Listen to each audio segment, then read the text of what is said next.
Welcome back to First Things First. Super Bowl champ Chris Canty joins the show. In the building. What's up, Chris? In the building? It's going down. It's going to go down. We're in the building. So the Gruden era in Oakland is off to a bit of a shaky start, right? They batting 1,000. I'm batting 1,000. That's perfect. They haven't reached a deal with two-time All-Pro defensive end Khalil Mack, and some are speculating he might be on the trading block. According to one betting site, the Packers, not the Raiders, are the team Mack will most likely be playing for by the trade deadline. All right, Chris Canty, how surprised are you that it might not be a return of the Mack in Oakland? I see what you did there. You did that? Very. I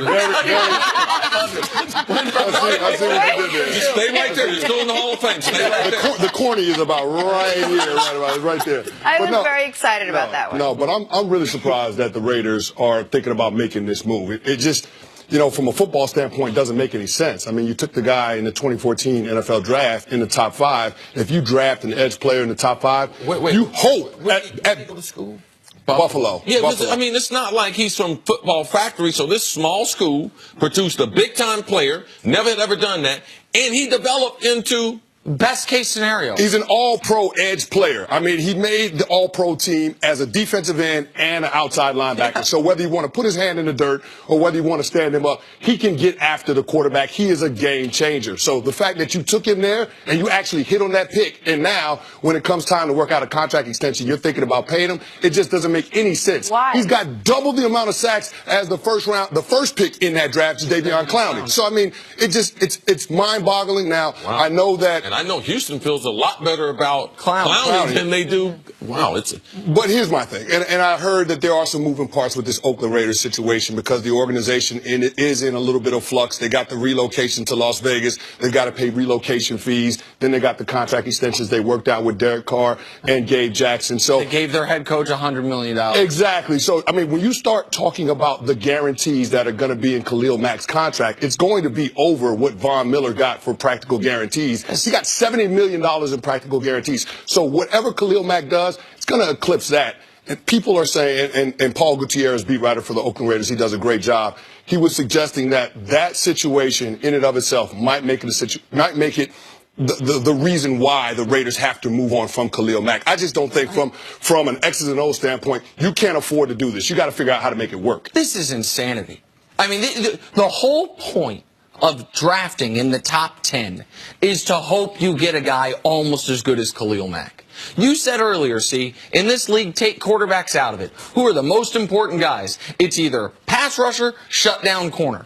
I can make the argument that if you remove quarterbacks, this is the most impactful player in the whole league. I'm not saying it's definitive, but he's on the short list. He's on the short list with Antonio, with Jalen Ramsey, with Joey Bosa. Like, that is the type of player that he is. His second year in the league, he won, or 2 years ago, his third year in the league, pardon me, he won Defensive Player of the Year. I don't get this. And I don't typically like to make too big of a deal about the gambling sites and but right now, if you think he's going to be on the Raiders, you can get $4 for every dollar you bet.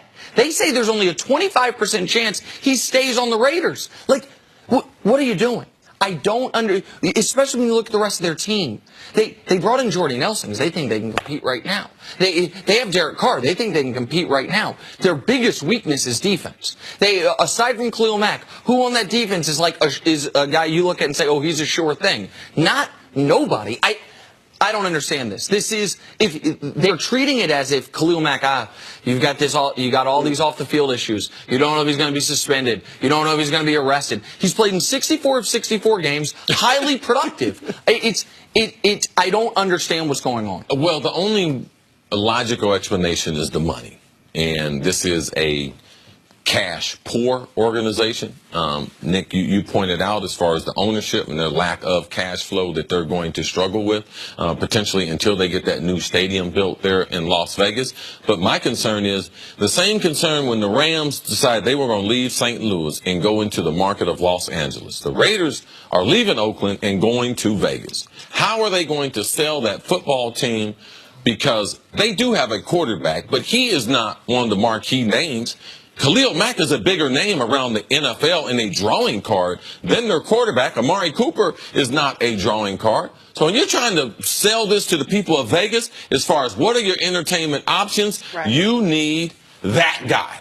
With that helmet, with that logo, you need guys like him to be able to do that. And how serious is John Gruden about winning a championship? Or is it just that he doesn't even have the option? Because this leads me to believe this is the reason why John Gruden hadn't talked to him. Because they didn't plan on signing him.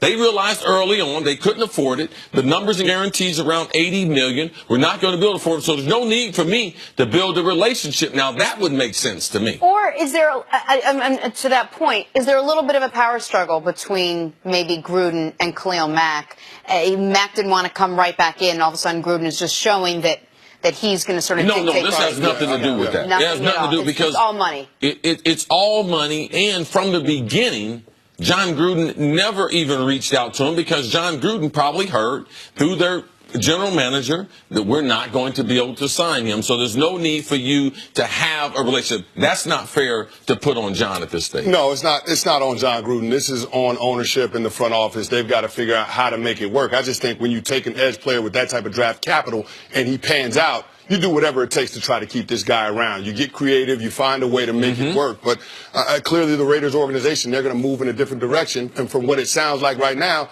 they're seriously considering offers from other teams about trading the former defensive player of the year. The worst thing they should do is the least thing they should do is just franchise and just sign him to a one-year deal because you don't have the cash outlay.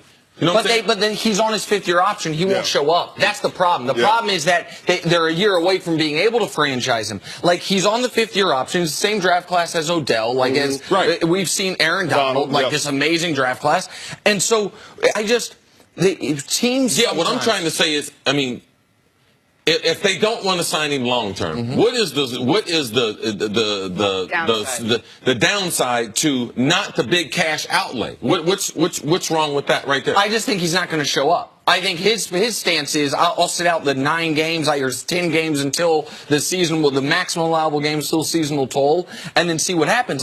His representation is not going to let him sign anything less than a market value deal. Joel Siegel, his agent, he's going to eclipse what Von Miller got. It's going to be in the ballpark of $80 million in guaranteed money, close to $20 million on AAV. So let's talk about the team that is out there as one of the potential buyers, basically, for getting a Khalil Mack, and that's the Packers. How much better does Khalil Mack make the Green Bay Packers? Well, I think that Green Bay Packers are a serious contender even without Khalil Mack. So adding him to that defense, I think, takes them to a whole nother level. You look at the production from Clay Matthews, it hasn't been the same. He hadn't had double-digit sacks since 2014. He's in the contract year. So they're looking for another edge player. You got to figure that they got about 3 or 4 more prime years for Aaron Rodgers to be playing at an all-pro level. So it just makes sense if you're Green Bay to try to make that move. Also consider the compensation that it would take to get somebody like Khalil Mack. The Green Bay Packers have 2 first-round draft picks in 2019 as a result of the New Orleans Saints deal where they traded back and the Saints moved up to get Marcus Davenport.